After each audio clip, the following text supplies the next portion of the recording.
দাও খোদা দাও আমায় আবার অমর দারাজে দিল দাও খোদা দাও আমায় আবার অমর দারাজে দিল দাও আলীর মতো বীর সেনানী দাও আলীর মতো বীর সেনানী জাগাতে নিথিল দাও খোদা দাও আমায় আবার ওমর দারাজে দিল হামজাকে দাও ঘরে ঘরে জীবন দিতে অকাতরে হামজাকে দাও ঘরে ঘরে জীবন দিতে অকাতরে আমার কাবা ভাঙতে এলে আমার কাবা ভাঙতে এলে পাঠাও আবাবিল দাও খোদা দাও আমায় আবার অমর দারাজে দিল সচ্চা ঈমান দিয়ে পাঠাও শত সাহাবা তাদের দেখে বিশ্ব আবার বলুক মারহাবা লিল্লাহি তাকবীর সচ্চা ঈমান দিয়ে পাঠাও শত সাহাবা তাদের দেখে বিশ্ব আবার বলুক মারহাবা আবার পাঠাও আবু বকর আবার পাঠাও আবু বকর ফিতনা ফাসাদ সুগ সমর অনরটল পাহাড় সম অনরটল পাহাড় সম দাও সে মনের মিল দাও খোদা দাও আমায় আবার অমর দারাজে দিল লিল্লাহি তাকবীর আমার প্রিয় ভাইরা আপনাদের সামনে আমি কোরআনুল কারীমের 17 নম্বর সূরা বনী ইসরাঈলের 23 নম্বর আয়াত আপনাদের সামনে তেলাওয়াত করেছি সেই সাবজেক্টের উপরে আলোচনা হবে ইংরেজিতে বলা হয় common sense is that sense which is not common for all আবার কেউ কেউ বলেন common sense is very uncommon যার আছে কমন সেন্স সে হবে না ননসেন্স আমার প্রিয় ভাইরা এই আয়াতের উপরে আলোচনা হবে আপনারা সবাই কেমন আছেন আরো চিৎকার দিয়ে বলেন আপনারা সবাই কেমন আছেন আমাদেরকে ভালো রেখেছেন কে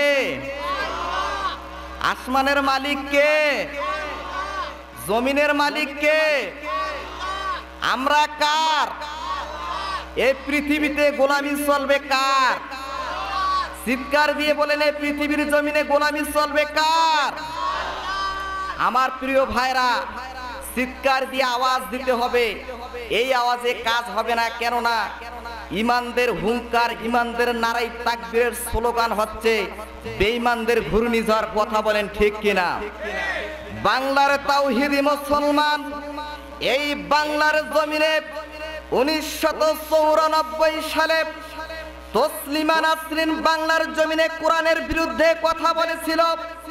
এই বাংলার জমিনে 3 লক্ষ মসজিদের ইমাম, 3 লক্ষ মসজিদের মুয়াজ্জিন, 3 লক্ষ মসজিদের খতিব, এই বাংলাদেশের মাদ্রাসার কওমির হুজুরেরা, আলিয়ার হুজুরেরা, বাংলার তাওহীদি মুসলমানেরা যখন নারায়ে তাকবীরের স্লোগান তুলেছিল, বাংলার তসলিমা নাসরিন বাংলাদেশ ছেড়ে ভারত পালাতে দিশা পায় নাই। কথা বলেন ঠিক কিনা?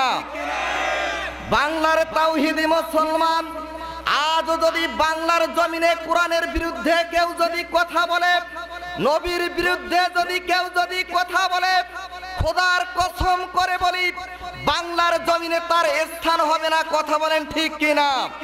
শুধু তাই নয়, ভারত পালাতে এমনকি ইঁদুরের গর্ত পর্যন্ত সে খুঁজে পাবে না। কথা বলেন ঠিক কিনা? আমার প্রিয় ভাইরা, আমাদের সেই হুঙ্কার দিতে হবে, নারায়ে তাকবীরের স্লোগানের মতন স্লোগান দিতে হবে। আপনারা পারবেন কি পারবেন না? প্রিয় জয়পুরহাটবাসী, আপনাদের সামনে আমি আলোচনায় চলে যেতে চাই। আল্লাহ পাক রব্বুল আলামিন বলেন, ওয়াকাদা রাব্বুকা আল্লা তা'বুদু ইল্লা ইয়াহু ওয়া বিল ওয়ালিদাইনি ইহসানা। আল্লাহ পাক রব্বুল আলামিন বলেন, আগে আমার ইবাদত করো, আগে মহান আল্লাহ পাকের ইবাদত করো, তারপরে তোমরা পিতামাতার সাথে সদ্ব্যবহার করো, পিতামাতার সাথে সদাচরণ করো। আগে মহান আল্লাহ পাকের ইবাদত করতে হবে। কথা বলেন ঠিক কিনা? বাংলার তাওহীদি মুসলমান সেই আল্লাহ পাকের ইবাদত করতে গিয়ে, আমার নবীজি আল্লাহর নাম প্রচার করতে গিয়ে উহুদের ময়দানে দান মোবারক শহীদ করে দিয়েছেন। শুধু তাই নয়, আমার নবীজি আল্লাহর নাম প্রচার করতে গিয়ে তায়েফের ময়দানে রক্তাক্ত ঝরিয়েছেন। শুধু তাই নয়, এই পৃথিবীর জমিনে আল্লাহর নাম প্রচার করতে গিয়ে আমার নবীজি 3 বছর জেল খেটেছেন। শুধু তাই নয়, আমার নবীজি আল্লাহর নাম প্রচার করতে গিয়ে এই পৃথিবীর জমিনে নির্যাতিত হয়েছেন।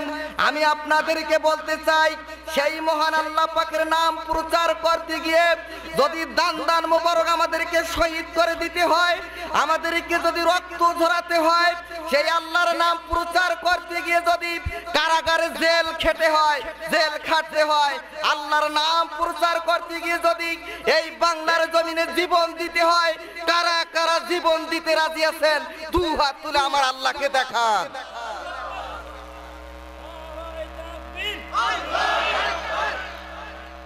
হাত নামান, সবাই হাত নামান। আমার প্রিয় ভাইরা, সেই আল্লাহ পাকের ইবাদত করতে হবে। সে আল্লাহ পাকের ইবাদত আল্লাহ পাক রব্বুল আলামিন সূরা আরাফের 54 নম্বর আয়াতের শেষের অংশে আল্লাহ পাক রব্বুল আলামিন বলেন, আলা লাহুল খালকু ওয়াল আমরু তাবারাকাল্লাহু রব্বুল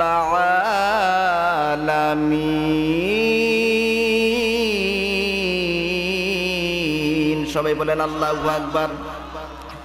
আল্লাহ পাক রব্বুল আলামিন বলেন, সৃষ্টি যার আইন চলবে তার, এটি একটি আমার ইবাদত। কোন ব্যক্তি যদি পৃথিবীর জমিনে সূরা আরাফের 54 নম্বর আয়াতের শেষের অংশ এই আয়াতটিকে যদি অস্বীকার করে, সে কাফের হয়ে যাবে। আমার প্রিয় ভাইরা, ইমাম আবু হানিফা রাহমাতুল্লাহ আলাইহি এই পৃথিবীর জমিনে কোরআনের কথা বলেছিলেন, আল্লাহর কথা বলেছিলেন, নবীর কথা বলেছিলেন। আমার প্রিয় ভাইরা, এমন এক পর্যায়ে যখন ইমাম আবু হানিফা আল্লাহর কথা বলতে লাগলেন, সেই সময়ে একজন প্রেসিডেন্ট ছিলেন, বাদশাহ ছিলেন মনসুর।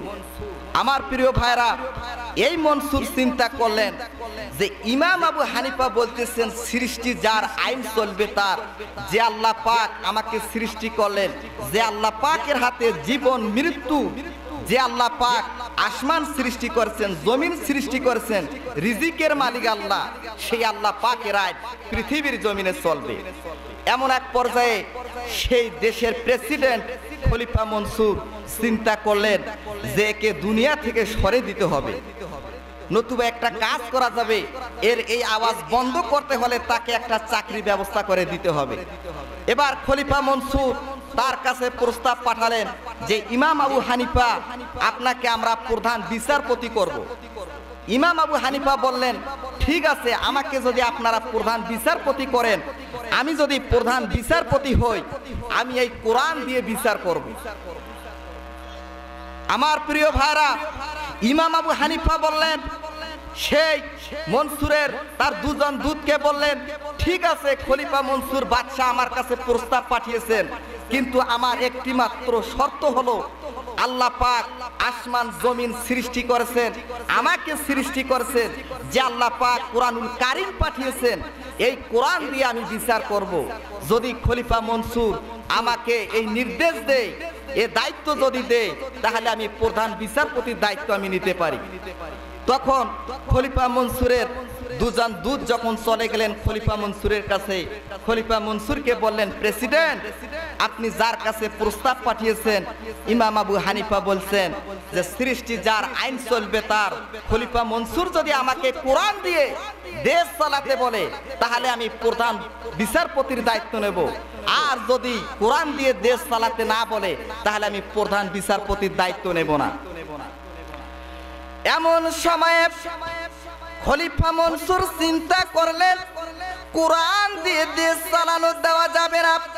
যদি ইমাম আবু হানিফা কোরআন দিয়ে দেশ চালায়, তাহলে আমি প্রথম কারাগারে চলে যাব। আমার প্রিয় ভাইরা, খলিফা মনসুর চিন্তা করলেন, না, কোরআন দিয়ে দেশ চালা যাবে না, মানুষের মন গড়া মতবাদ নিয়ে দেশ চালাতে হবে। ইমাম আবু হানিফা যেহেতু মানল না, এবার ইমাম আবু হানিফা কোরআনের কথা, হাদিসের কথা যদি বাদ না দেয়, আল্লাহ ও তার রাসূলের কথা যদি বাদ না দেয়, পৃথিবীর জমিন থেকে যদি এগুলো কথা বাদ না দেয়, তাহলে আমরা তাকে কারাগারে নিক্ষেপ করব। এমন এক পর্যায়ে ইমাম আবু হানিফা বললেন যে না, আমি আল্লাহর কথা কোরআনের কথা বাদ দিব না। এমন এক পর্যায়ে ইমাম আবু হানিফাকে গ্রেফতার করার জন্য খলিফা মনসুর পুলিশ বাহিনী পাঠালেন। পুলিশ বাহিনী যে যখন খলিফা মনসুরের নির্দেশে পুলিশ বাহিনী যে যখন ইমাম আবু হানিফাকে গ্রেফতার করলেন, আমার প্রিয় ভাইরা, ইমাম আবু হানিফা রহমাতুল্লাহ আলাইহি ডাক দিয়ে বলেন, কি ব্যাপার, আমাকে আপনারা গ্রেফতার করতেছেন কেন? পুলিশ বাহিনী ডাক দিয়ে বলেন, প্রেসিডেন্টের নির্দেশ, প্রেসিডেন্ট বলেছে আপনি কোরআনের কথা বলেন, হাদিসের কথা বলেন, ও জন্য আপনাকে গ্রেফতার করতেছি। আমার প্রিয় ভাইরা, আজও বাংলাদেশে নয়, এই তামাম পৃথিবীর জমিনে যারা কোরআনের কথা বলে, হাদিসের কথা বলে, যারা নবীর কথা বলে, তাদেরকে গ্রেফতার করে জেলের কারাগারে রাখতেছে। কথা বলেন ঠিক কিনা? আমার প্রিয় ভাইরা, ইমাম আবু হানিফাকে যখন গ্রেফতার করে জেলের কারাগারে নিয়ে গেলেন। জেলের কারাগারে নিয়ে যাওয়ার পর যখন বেত্রাঘাত তার শরীরের উপরে বেত্রাঘাত করতে লাগলেন, আমার ভাইরা যখন চাবুক দিয়ে ইমাম আবু হানিফার শরীরে যখন আঘাত করতে লাগলেন, এমন এক পর্যায়ে ইমাম আবু হানিফা সহ্য করতে পারলেন না। প্রেসিডেন্ট মনসুর বললেন, ইমাম আবু হানিফা, জলদি করে বলো, আল্লাহর কথা ছেড়ে দিবি কিনা বলো, জলদি করে বলো। আল্লাহ তার রাসূলের কথা যদি ছেড়ে দাও, কোরআনের কথা যদি ছেড়ে দাও, তাহলে আমরা তোমাকে জেল থেকে মুক্তি দিয়ে দেব, আর যদি ছেড়ে না দাও ইমাম আবু হানিফা, তাহলে তোমাকে কারাগারে আস্তে আস্তে শেষ করে দিয়ে দেব। আমার প্রিয় ভাইরা, ইমাম আবু হানিফা বললেন, না, যদি জীবন চলে যায় তবু আমি আল্লাহর কথা বাদ দিতে পারবো না। কেননা যে আল্লাহ পাক আমাকে সৃষ্টি করেছেন, যে আল্লাহ পাকের হাতে জীবন মরণ, যে আল্লাহ পাক আসমান জমিন সৃষ্টি করেছেন, সে আল্লাহ পাকের কথা আমি বাদ দেব না। আমি একটি কথাই বলবো, সৃষ্টি যার আইন চলবে তার, এই পৃথিবীর জমিনে আমি আল্লাহর কথাই বলে যাব। এমন এক পর্যায়ে যখন নির্যাতন করা হলো, তারপরও তিনি আল্লাহর কথা বাদ দিলেন না।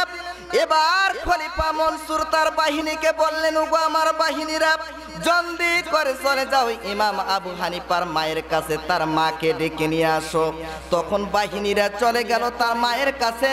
ইমাম আবু হানিফার মাকে বললেন, ওগো মা, আপনি কি ইমাম আবু হানিফার মা? ইমাম আবু হানিফার মা বললেন, হ্যাঁ আমি ইমাম আবু হানিফার মা।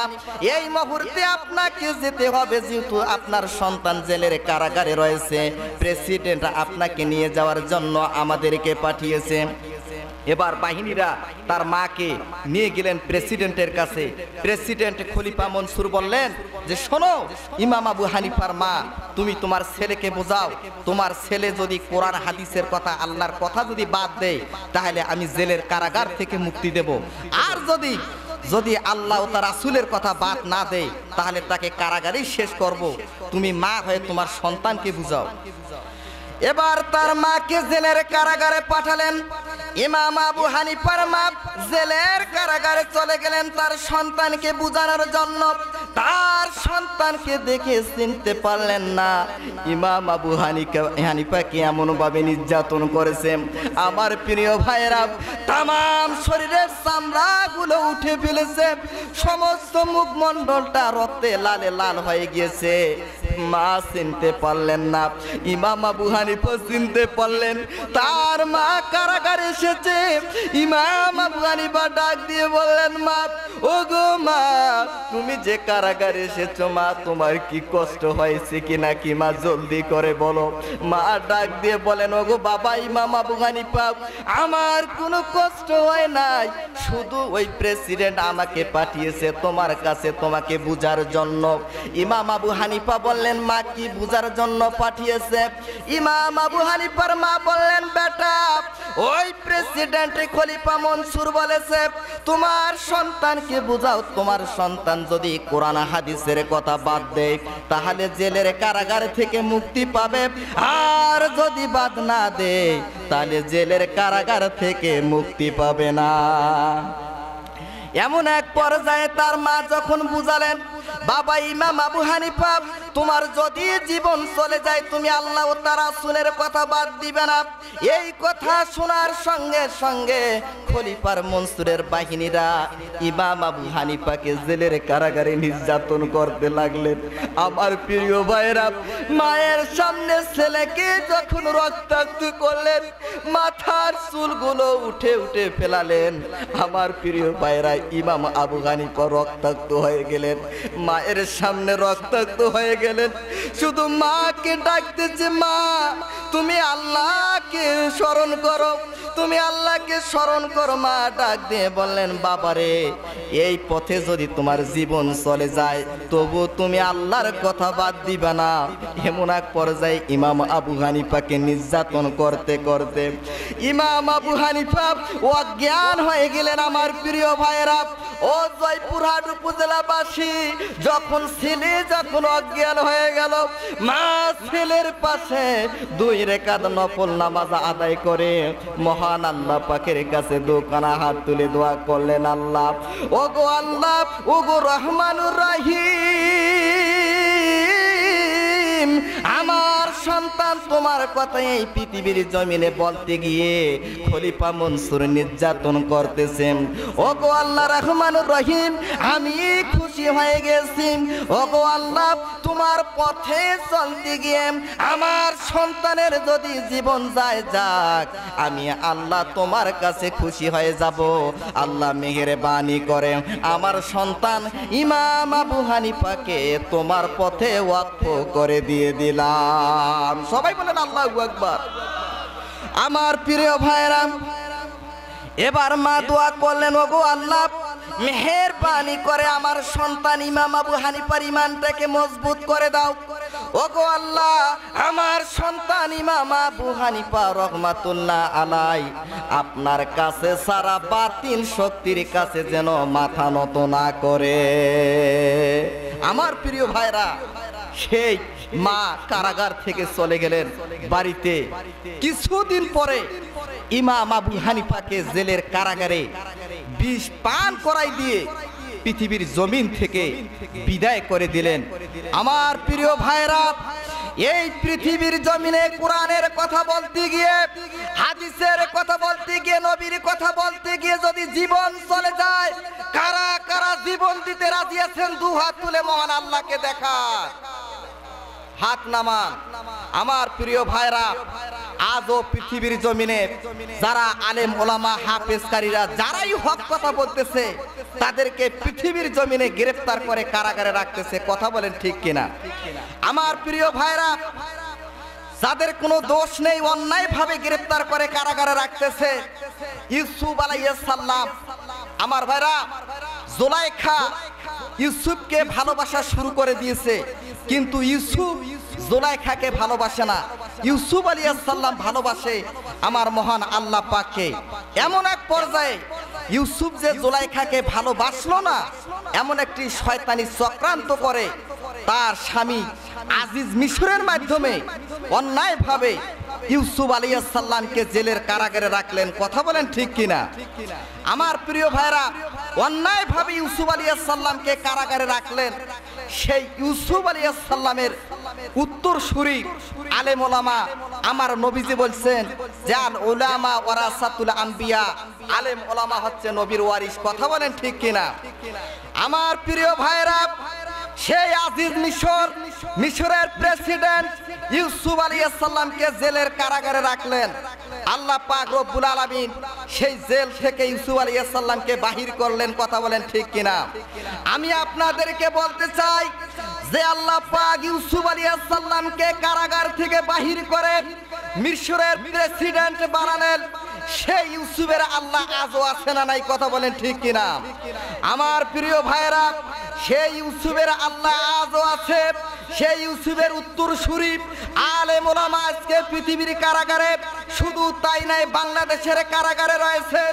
সেই ইউসুফের আল্লাহ, আল্লাহ পাক রব্বুল আলামিন ইউসুফের উত্তরসূরি আলেম ওলামাদেরকে কারাগার থেকে বাহির করে বাংলার জমিনে বাংলার প্রেসিডেন্ট বানাতে পারে কি পারে না? আরো চিৎকার দিয়ে বলেন, পারে কি পারে না? আমার প্রিয় ভাইরা, সেই আলেম ওলামাদেরকে ভালোবাসতে হবে। কথা বলেন ঠিক কিনা? মানুষ হচ্ছে সৃষ্টির সেরা জীব। কথা বলেন ঠিক কিনা? একটি পশু বিড়াল, এই বিড়ালটি হচ্ছে ছোট্ট একটি প্রাণী।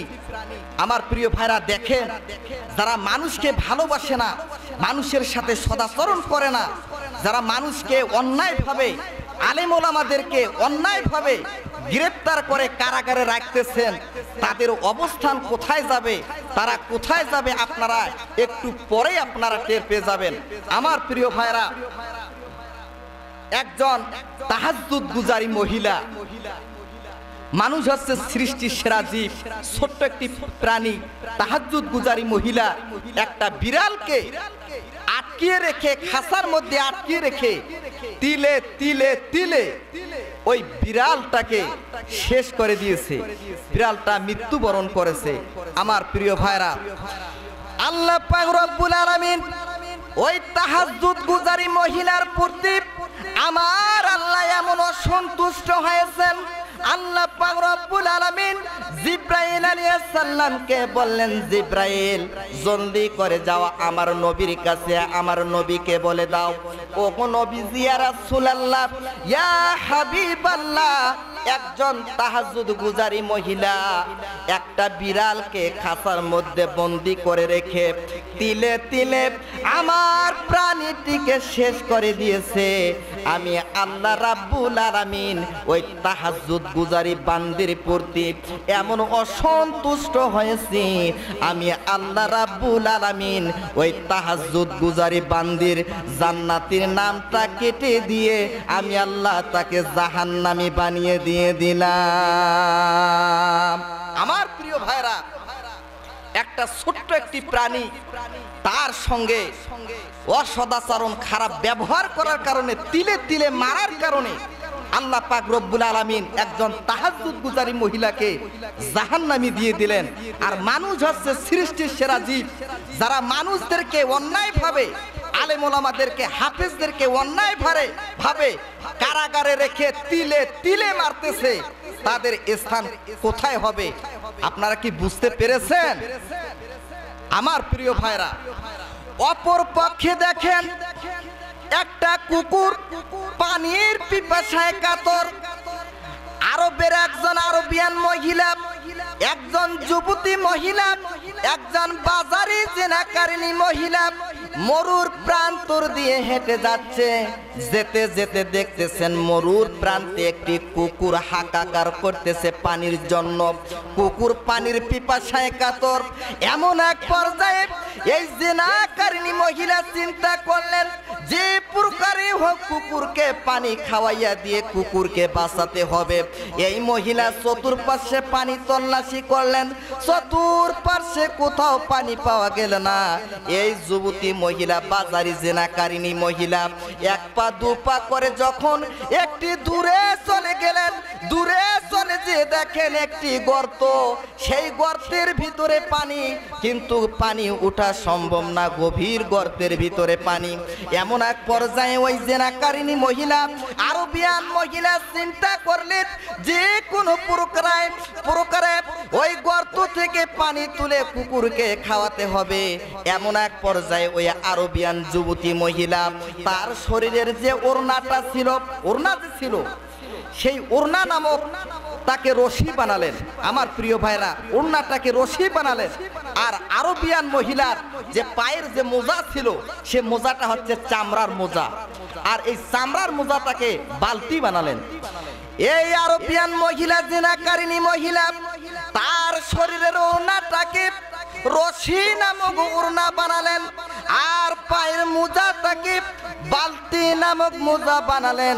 আমার প্রিয় ভাইরা, ওই বালতি নামক মোজা যখন গর্তের ভিতরে ছেড়ে দিলেন, আর ওই ওড়না নামক রশিটা এইভাবে আস্তে আস্তে ছেড়ে দিয়ে যখন পানি তুলে এইভাবে আস্তে আস্তে উত্তোলন করে উপরে তুললেন, উপরে তুলে এই মোজা নামক বালতির পানিগুলো নিয়ে কুকুরের মুখে যখন খাওয়াইয়ে দিয়ে দিলেন, আল্লাহ পাক ওই জেনাকারিনী মহিলার প্রতি এমন খুশি হয়েছেন, আল্লাহ পাক সঙ্গে সঙ্গে জিব্রাইল আলাইহিস সালামকে বললেন, জিব্রাইল জলদি করে যাওয়া আমার মদিনাওয়ালা নবীকে বলে দাও, ওগো নবী ইয়া রাসূলুল্লাহ ইয়া হাবিবাল্লাহ, আরবের একজন জেনাকারী মহিলা, একজন বাজারি মহিলা আমার নিকৃষ্ট প্রাণী একটা কুকুরের প্রতি সদাচরণ করেছে, আমার কুকুরের প্রতি পানি খাওয়াই দিয়েছে, একটি কুকুরকে পানি খাওয়াই দিয়ে জীবন বাঁচিয়েছে।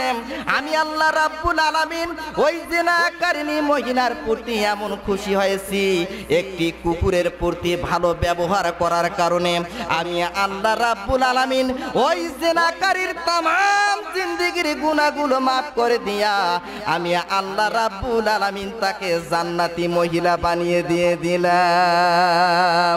সবাই বলেন সুবহানাল্লাহ। আমার প্রিয় ভাইরা, দেখেন একটা নিকৃষ্ট কুকুর তার প্রতি সদাচরণ করার কারণে আল্লাহ পাক একজন জেনাকারিনী মহিলাকে জান্নাত দিয়ে দিলেন। আর যারা শ্রেষ্ঠ জীব মানুষের সাথে ভালো ব্যবহার করে, মানুষকে অন্যায়ভাবে কুর্তিবাজ, মানুষকে অন্যায়ভাবে মারধর করে না, মানুষকে অন্যায়ভাবে জেলের কারাগারে রাখে না, মানুষের সঙ্গে ভালো ব্যবহার আচার ব্যবহার করে, মানুষের সঙ্গে মিলেমিশে চলাফেরা করে, আল্লাহ পাক তাহলে ওই মানুষকে কোন জান্নাতে দিয়ে দেবেন? কথা বলেন ঠিক কিনা? আমার প্রিয় ভাইরা, কেউ যদি মানুষের সাথে ভালো ব্যবহার করে আল্লাহ পাক শ্রেষ্ঠ জান্নাত, জান্নাতুল ফেরদাউস দিয়ে দিবেন। সবাই বলেন সুবহানাল্লাহ।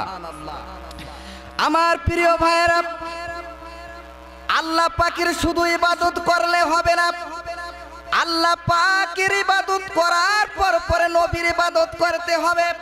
আমার নবীজি যেমন করে ইবাদত বন্দিগি করেছিলেন সেইভাবে ইবাদত বন্দিগি করতে হবে। আমাদের নবীজি কেমন নবীজি, আমরা যে তার ইবাদত করব, কেমনে করব? আমার প্রিয় ভাইরা, এই রজব মাসে মেরাজের ঘটনা, এই রজব মাসে আল্লাহর নবীজি মেরাজে চলে গিয়েছেন। লম্বা ঘটনা সংক্ষিপ্ত একটু শোনাই দিয়ে যাচ্ছি। আমার জয়পুরহাট উপজেলাবাসী, আল্লাহ পাক রব্বুল আলামিন বিশ্ব নবীকে মেরাজে নিয়ে যাওয়ার জন্য, আল্লাহর বাড়িতে নিয়ে যাওয়ার জন্য আল্লাহ পাক রব্বুল আলামিন জিব্রাইল আলাইহিস সালামকে বললেন, ওগো জিব্রাইল, জলদি করে একটা বোরাক নিয়ে যাও বিশ্ব নবী হযরত মুহাম্মদ সাল্লাল্লাহু আলাইহি সাল্লামের কাছে। আমার নবীজিকে আমি আল্লাহ আরশে আজিমে নিয়ে আসব, আমার বন্ধুর সঙ্গে সাক্ষাৎ করব। এমন আগে পর্যায়ে আমার প্রিয় ভাইরা, আল্লাহ পাক রব্বুল আলামিন জিব্রাইল আলাইহিস সালামকে যখন নবীর কাছে পাঠিয়ে দিলেন, বিশ্ব নবীর কাছে, যখন জিব্রাইল আলাইহিস সালাম বিশ্ব নবীর কাছে আসলেন, বিশ্ব নবীকে বললেন, নবীজি, ইয়া রাসূলুল্লাহ, ইয়া হাবিবাল্লাহ, আপনি এই মুহূর্তে চলেন, আল্লাহ পাকের বাড়িতে যেতে হবে। এই নেন বুরাক, বুরাকের পিঠে চলেন। আমার নবীজি বুরাকের পিঠে হাত দিচ্ছেন, আবার হাত সরে নিচ্ছেন, আবার হাত দিচ্ছেন, আবার হাত সরে নিচ্ছেন। জিব্রাইল আলাইহিস সালাম বিশ্ব নবীকে বললেন, ওগো নবীজি, ইয়া রাসূলুল্লাহ, ইয়া হাবিবাল্লাহ, কি ব্যাপার আপনি বুরাকের পিঠে হাত দিচ্ছেন, আবার হাত সরে নিচ্ছেন, কারণটা কি? এবার বিশ্ব নবী হযরত মুহাম্মদ সাল্লাল্লাহু আলাইহি সাল্লাম বললেন, জিব্রাইল, যেই বুরাকের পিঠে চড়ে পুলসিরাতের উপর দিয়ে আরশে আজিমে চলে যাব, আল্লাহর বাড়িতে চলে যাব, এই রকম বুরাক যদি আমার গুনাহগার উম্মতের জন্য দিয়ে দে, আমার গুনাহগার উম্মতের জন্য যখন পুলসিরাতের কিনারায় দিয়ে দিবে, আমার গুনাহগার উম্মতেরা বুরাকের পিঠে চড়ে, পুলসিরাতের নিচে হচ্ছে 7টি জাহান্নাম, আর ওই জাহান্নামের উপর দিয়ে পুলসিরাতের উপর দিয়ে জান্নাতের কিনারায় আমার উম্মতেরা পৌঁছে যাবে। এই জন্য আমার উম্মতের জন্য যদি আল্লাহ পাক রব্বুল আলামিন আমার প্রতিটা উম্মতের জন্য যদি পুলসিরাতের কিনারায় বুরাক বাজেট করে দেয়, তাহলে আমি নবী আল্লাহর বাড়ি আরশে আজিমে যাব। আর যদি আমার গুনাহগার উম্মতের জন্য পুলসিরাতের কিনারায় যদি বুরাক বাজেট করে না দেয়, আমি নবী আল্লাহর বাড়ি যাব না। আমার প্রিয় ভাইরা, দেখেন আমাদের নবীজি আমাদেরকে কেমন ভালোবাসে। তিনি আল্লাহর বাড়িতে যাবেন বুরাকের পিঠে চড়ে, তার যাওয়ার আগে আমাদের জন্য আল্লাহর কাছে দরখাস্ত করেছেন, জিব্রাইল, আল্লাহর কাছে দরখাস্ত পৌঁছে দাও, যদি আমার গুনাহগার উম্মতের জন্য পুলসিরাতের কিনারায় একটি করে বুরাক বাজেট করে দেয়, তাহলে আমি আল্লাহর বাড়িতে যাব। আর যদি আমার উম্মতের জন্য যদি বুরাক বাজেট করে না দেয়, আমি নবী আল্লাহর বাড়ি যাব না। এমন এক পর্যায়ে জিব্রাইল আলাইহিস সালাম বললেন, ইয়া রাসূলুল্লাহ, ইয়া হাবিবাল্লাহ, এই পৃথিবীর জমিনে আদম আলাইহিস সালাম থেকে শুরু করে ঈসা আলাইহিস সালাম পর্যন্ত কোন নবীর জন্য আল্লাহ পাক বুরাক পাঠাননি। ওগো ইয়া রাসূলুল্লাহ, ইয়া হাবিবাল্লাহ, শুধু আপনার জন্য পাঠিয়েছে, আপনাকে আল্লাহর বাড়িতে নেওয়ার জন্য। আর আপনি গুনাহগার উম্মতের জন্য বুরাক চাচ্ছেন। আমি জিব্রাইল মনে হয় এই দরখাস্ত আল্লাহ পাক রব্বুল আলামিন কবুল করবে না। জিব্রাইল আলাইহিস সালামকে বললেন, জিব্রাইল, আমার নবী বলেন, জিব্রাইল, যদি আল্লাহ পাক রব্বুল আলামিন আমার গুনাহগার উম্মতের জন্য যদি বুরাক বাজেট করে না দেয়, আমি নবী আল্লাহর বাড়ি যাব না। কেননা ঠেকা আমার না, ঠেকা হচ্ছে তোমার আল্লাহর। কেননা ঠেকা তোমার আল্লাহর বিধায়, সেজন্য আমাকে তার বাড়িতে নিয়ে যাওয়ার জন্য বুরাক পাঠিয়েছে। যদি এই দরখাস্ত কবুল না করে, আমি আল্লাহর বাড়িতে যাব না। এমন এক পর্যায়ে জিব্রাইল আলাইহিস সালামের সঙ্গে আমার নবীজি কথা কাটাকাটি করতেছেন। এমন এক পর্যায়ে আল্লাহ পাক রব্বুল আলামিন বলেন, জিব্রাইল, খবরদার আমার নবীজির জন্য আমার নবীজির সঙ্গে কথা কাটাকাটি করো না। ওগো জিব্রাইল, তুমি জানো না আমি যেমন আমার নবীকে ভালোবাসি, তেমনি আমার নবী তার উম্মতগণকে ভালোবাসে। ওগো জিব্রাইল, তুমি শুনে নাও, আমি হচ্ছে আলহামদুলিল্লাহি রাব্বিল আলামিন। সবাই বলেন আল্লাহু আকবার। আল্লাহ পাক রব্বুল আলামিন জিব্রাইলকে বললেন, ওগো জিব্রাইল, তুমি শুনে নাও, আমি হচ্ছি এই পৃথিবীর বাসীর জন্য রব, আর আমার নবী হচ্ছে ওমা আরসালনাকা ইল্লা রাহমাতাল লিল আলামিন। সবাই বলেন আল্লাহু আকবার।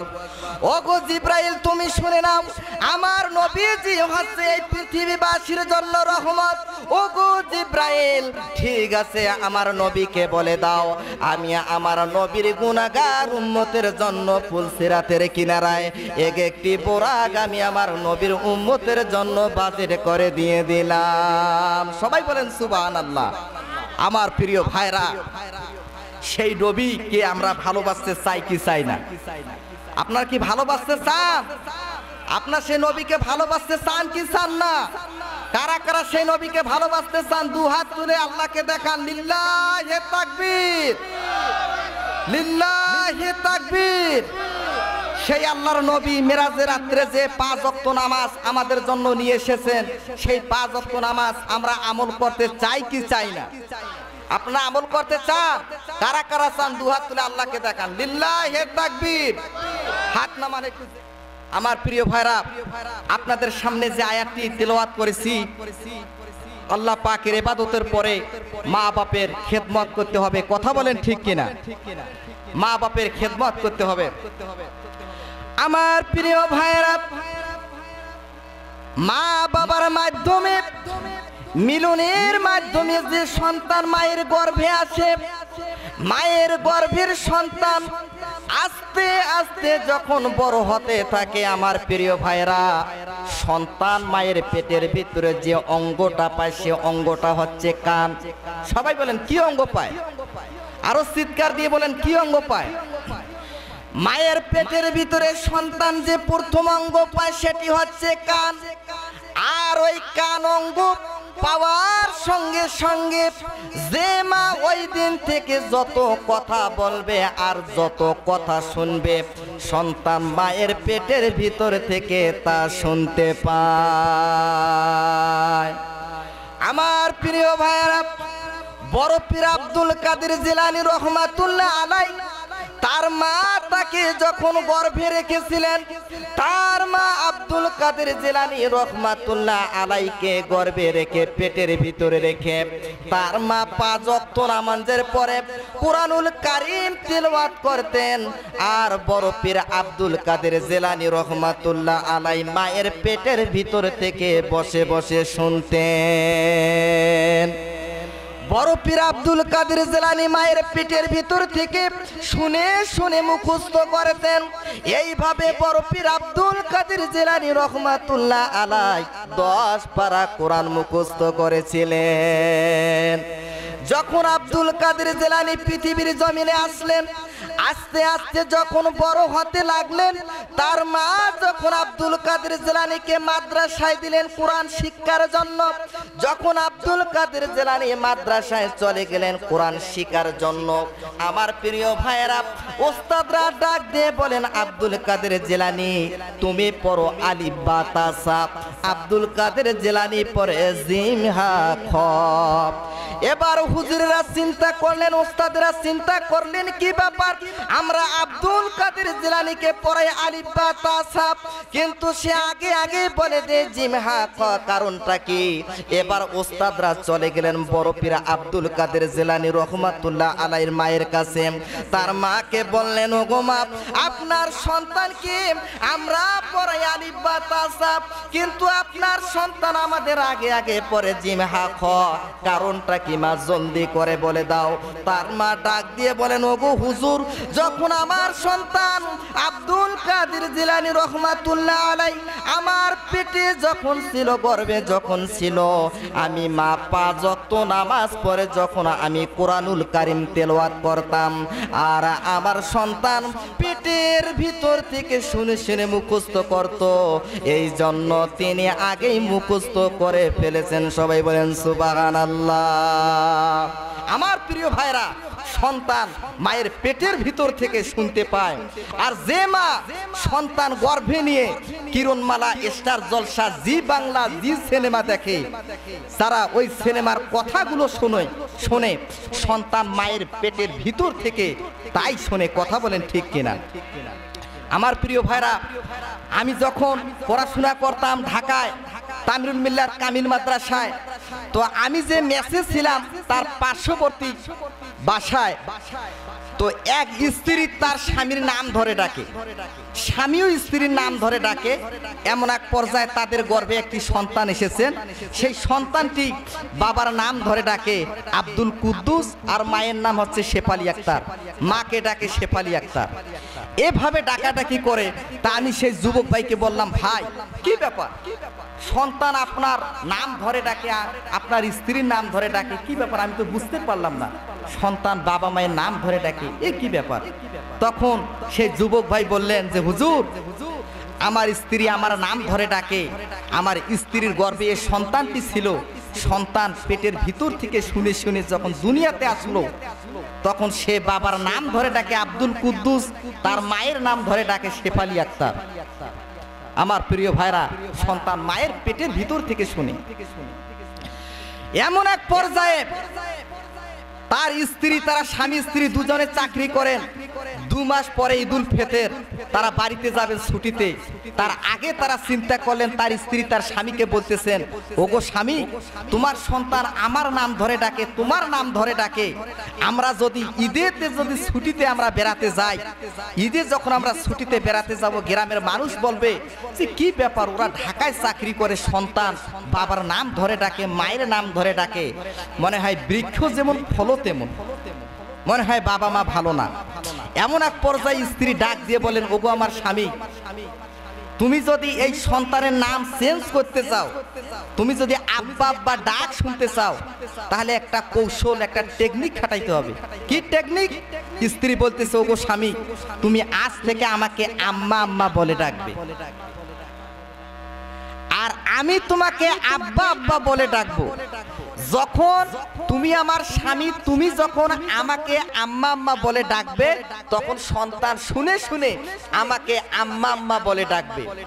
আর আমি স্ত্রী, তুমি আমার স্বামী, তোমাকে যখন আমি আব্বা আব্বা বলে ডাকবো, সন্তানও ওই কথা শুনে তোমাকে আব্বা আব্বা বলে ডাকবে।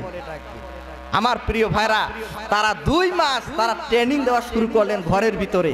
স্বামীকে ডাকে আব্বা আব্বা আব্বা, ভাত খাইছো নি? স্বামীটাকে মা আম্মা আম্মা, ভাত খাবে না? এইভাবে সন্তান শিখে শিখে 2 মাস ট্রেনিং দেওয়ার পর সন্তানকে বাড়িতে নিয়ে গেলেন। আমার প্রিয় ভাইরা, যে মা সন্তানকে পেটে রেখে স্টার জলসা, জি বাংলা, জি সিনেমা দেখে, ওই মায়ের গর্ভের সন্তানটি পৃথিবীর জমিনে এসে ওই সন্তানটা কোরআন বিরোধী হতে পারে। কথা বলেন ঠিক কিনা? আমার প্রিয় ভাইরা, যে মা সন্তানকে গর্ভে রেখে স্টার জলসা, জি বাংলা, জি সিনেমা দেখে, ওই সন্তানটাই পৃথিবীর জমিনে নবীর বিরোধী, কোরআন বিরোধী হবে। কথা বলেন ঠিক কিনা? আর যে সন্তানকে পেটে ধারণ করে, যে মা 5 ওয়াক্ত নামাজের পরে কোরআনুল কারীম তেলাওয়াত করবে, আজও আমরা বলতে পারি মায়ের গর্ভের পেট থেকে আজও নতুন আব্দুল কাদের জিলানী বের হবে। কথা বলেন ঠিক কিনা? আমার প্রিয় ভাইরা, আমাদের মায়েরা যদি গর্ভে সন্তান রেখে, মায়েরা যদি 5 ওয়াক্ত নামাজের পরে যদি কোরআনুল কারীম তেলাওয়াত করে, আমরা বলতে চাই আজও বাংলার জমিনে শাহপরান মুজাদ্দেদে আলফে সানির জন্ম হবে। কথা বলেন ঠিক কিনা? বাইজিদ বোস্তামির জন্ম হবে। কথা বলেন ঠিক কিনা? আমার প্রিয় ভাইরা, আমরা সেই গর্ভবতী মাকে আমরা কোরআন পড়াতে চাই না টেলিভিশনের সামনে আমরা বসাই দিতে চাই? কোরআনের সামনে আমরা বসাই দিতে চাই, যাতে মায়েরা যেন কোরআন পড়তে পারে। তাহলে আপনারা কি ইসলামের বন্ধু বানাতে চান না শত্রু বানাতে চান? বন্ধু বানাতে চাই। আমরা সবাই মায়েদেরকে বলবো, মায়েরা যেন গর্ভে সন্তান রেখে 5 ওয়াক্ত নামাজ পড়ে, যেন কোরআনুল কারীম তেলাওয়াত করে। তাহলে আমরা আশা করব আজও নতুন পীর আউলিয়া হাফেজ কারি আলেমরা পৃথিবীর জমিনে আসবে। কথা বলেন ঠিক কিনা? মায়ের পেটের ভিতরে সন্তান যখন আস্তে আস্তে বড় হতে থাকে, যখন মায়ের গর্ভের বয়স যখন 7 মাস হয়ে যায়, দ্বিতীয় অঙ্গ মায়ের পেটের ভিতরে সন্তান যে দ্বিতীয় অঙ্গটি পায়, সেটি হচ্ছে চোখ। কি অঙ্গ পায়? চোখ, দ্বিতীয় অঙ্গ যখন পায় সন্তান তখন চোখ পায়। মায়ের পেটের ভিতরে সন্তান যখন চোখ পায়, আর ওই সন্তান চোখ পাওয়ার সঙ্গে সঙ্গে মা ওই দিন থেকে পৃথিবীর জমিনে যা দেখে সন্তান মায়ের পেটের ভিতর থেকে সন্তানও তা দেখে। আমার প্রিয় ভাইরা, মা যদি ওই চোখ দিয়ে স্টার জলসা, জি বাংলা, জি সিনেমা দেখে, তাহলে সন্তানও মায়ের পেটের ভিতর থেকে মায়ের চোখের মাধ্যমে তা দেখে। আমার প্রিয় ভাইরা, মা যদি ওই সব সিনেমা, স্টার জলসা, জি বাংলা, জি সিনেমা যদি দেখে, ওই সন্তানটি যে পৃথিবীর জমিনে আসবে, ওই সন্তান যে প্রেম প্রীতি ভালোবাসা যে করবে না, তা কোনো মানে আছে? আর ওই মা যদি সন্তানকে গর্ভে রেখে কোরআনুল কারীম তেলাওয়াত করে, তাহলে সন্তানও মায়ের চোখ দিয়ে কোরআনুল কারীম তেলাওয়াত করে। সবাই বলেন সুবহানাল্লাহ। আমি মা বোনদেরকে বলতে চাই, ওগো মা বোনেরা, যখন আপনার গর্ভে সন্তান আসবে, মা মেহেরবানি করে পেটের ভিতরে সন্তানকে রেখে আপনারা কোরআনুল কারীম তেলাওয়াত করবেন। আমার প্রিয় ভাইয়েরা, এভাবে যখন দিনের পর দিন যখন চলে যায়, এমন এক পর্যায়ে মায়ের শরীরে যখন পরিবর্তন আসে, মা দিনের বেলা যখন খেতে যায় মা খেতে পারে না। মা যখন দিনের বেলা খেতে বসে, এক লোকমা ভাত যখন মুখে দিয়ে দেয়, তখন মায়ের পেটের ভিতরে সন্তান পা দিয়ে মায়ের কলিজায় লাথি মেরে দেয়। মা খেতে পারে না, সঙ্গে সঙ্গে দাঁড়িয়ে যায়। সন্তান লাথি মারার সঙ্গে সঙ্গে মায়ের ব্যথা শুরু হয়ে যায়। মা দৌড়ে যে ঘরের মধ্যে শুয়ে পড়ে। আমার প্রিয় ভাইয়েরা, মা যে খেতে পারলো না, আমার নবীজি বলেন এই অবস্থা যতদিন থাকবে, মা রোজা রাখলে যে সব হতো, আল্লাহ পাক রব্বুল আলামিন ওই সব মায়ের আমলনামায় দিয়ে দেবেন। সবাই বলেন সুবহানাল্লাহ। মা সন্তানকে গর্ভে রেখে যখন রাতের বেলা ঘুমাতে যায়, গভীর রজনীতে মায়ের চোখে যখন ঘুম আসে, মা ঘুমাতে পারে না। এমন সময় মায়ের চোখে যখন ঘুম আসে, এমন সময় মায়ের পেটের ভিতরে সন্তান এমন ভাবে পা দিয়ে লাথি মারে, মায়ের ঘুম সঙ্গে সঙ্গে ভেঙে যায়। মা বিছানা থেকে দাঁড়িয়ে যায়, সারাটা রাত দাঁড়িয়ে থাকে। আমার নবীজি বললেন, মা যে ঘুমাতে পারলো না সন্তানের পায়ের লাথির কারণে, ওই মা সারা রাত জেগে জেগে নফল ইবাদত করলে যে সব হতো, আল্লাহ পাক রব্বুল আলামিন ওই সব মায়ের আমলনামায় দিয়ে দেবেন। এই মা আস্তে আস্তে যখন গর্ভবতী বেশি হয়ে যায়, যখন সন্তান ভূমিষ্ঠ হওয়ার 8-10 দিন আগে, আমার প্রিয় ভাইরা, মায়ের ব্যথা যখন শুরু হয়ে যায়, মা পাশের রুমে স্বামীকে ডাক দিয়ে বলে, ওগো স্বামী,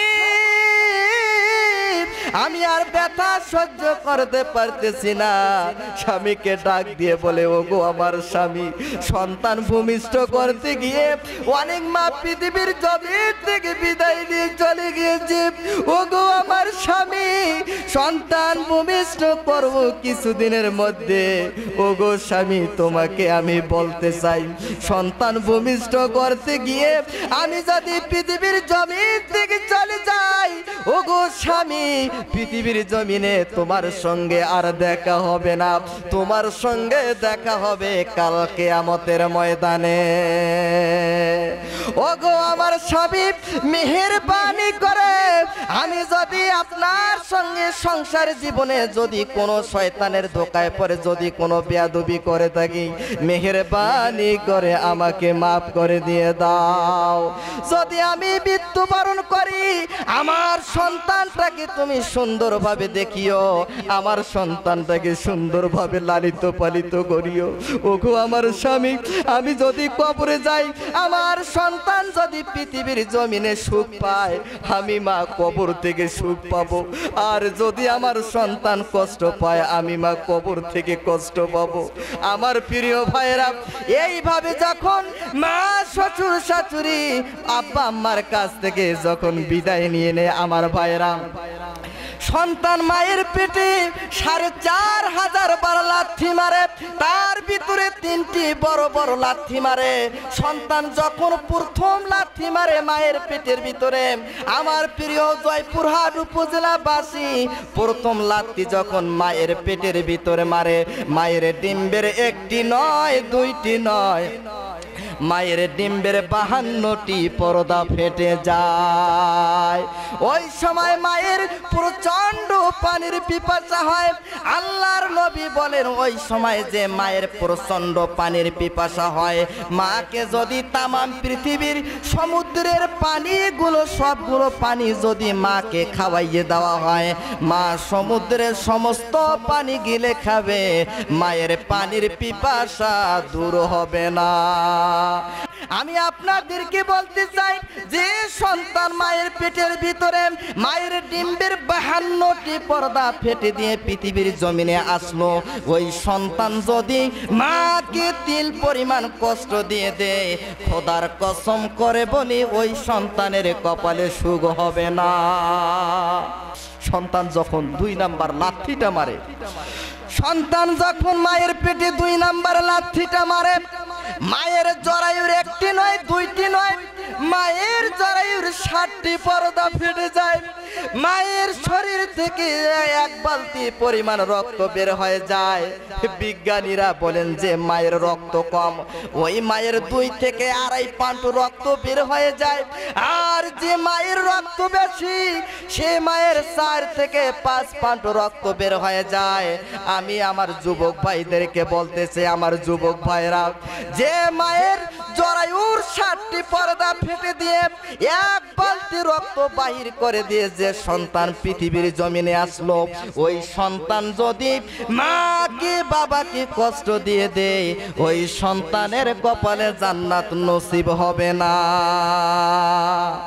গভীর রাত হয়ে গেছে, রাত ১টা পার হয়ে গেছে, ২টার কাছাকাছি। জয়পুরহাটবাসীকে জানাতে চাই, সন্তান যখন ৩ নাম্বার লাথিটা মারে, মায়ের কলিজার উপরে যে পর্দাটা রয়েছে, আবরণ পর্দাটা, সন্তান ডান পায়ের আঙ্গুল ফোটা আঙ্গুল অর্থাৎ ভুঁড়ি আঙ্গুলটি দিয়ে যখন মায়ের কলিজায় আঘাত করে, সন্তানের ডান পায়ের ভুঁড়ি আঙ্গুলটি গিয়ে মায়ের কলিজায় আঘাত করার সঙ্গে সঙ্গে মায়ের কলিজার পর্দাটা বিন্দু মাত্র ফেটে যায়। আমার প্রিয় ভাইয়েরা, সঙ্গে সঙ্গে মা এই পৃথিবীর জমিনে অজ্ঞান হয়ে যায়। আমার প্রিয় ভাইরা, যখন মা যখন অজ্ঞান হয়ে যায়, আমি যুবক ভাইদেরকে বলতে চাই যে সন্তান ডান পায়ের বুড়ি আঙ্গুল দিয়ে মায়ের কলিজার পর্দা ফেটে দিয়ে পৃথিবীর জমিনে আসলো, ওই সন্তান যদি মা বাবাকে কষ্ট দেয়, সন্তান তুমি শুনে রাখো, তুমি যদি প্রতিদিনের পরে ১,০০০ করে দিন টাকা কামাই করো, তোমার অভাব সারবে না। আমার প্রিয় ভাইয়েরা, আমি আপনাদেরকে বলতে চাই, বিজ্ঞানীরা বলেন যখন সন্তান মায়ের পেটের ভিতর থেকে দুনিয়াতে আসলো, মা এই সন্তান ১৫ সেকেন্ড থেকে ২ মিনিটের মধ্যে একটি অদ্ভুত আওয়াজ করে তোলে। এই আওয়াজটি আমরা ইথার দিয়ে ধরলাম, এই আওয়াজটি হচ্ছে উম্মা ডাক। আর এই সন্তানের উম্মা ডাক মায়ের কান দিয়ে ঢোকে, মায়ের কান দিয়ে ঢোকে, মায়ের কলিজার ফাটা জায়গাটাকে সেলাই দিয়ে দে। সবাই বলেন আল্লাহু আকবার, আবার বলেন আল্লাহু আকবার। বিজ্ঞানীরা বলেন আমরা মায়ের কলিজাটাকে আর সন্তানটাকে আমরা পরীক্ষা নিরীক্ষা করতে লাগলাম।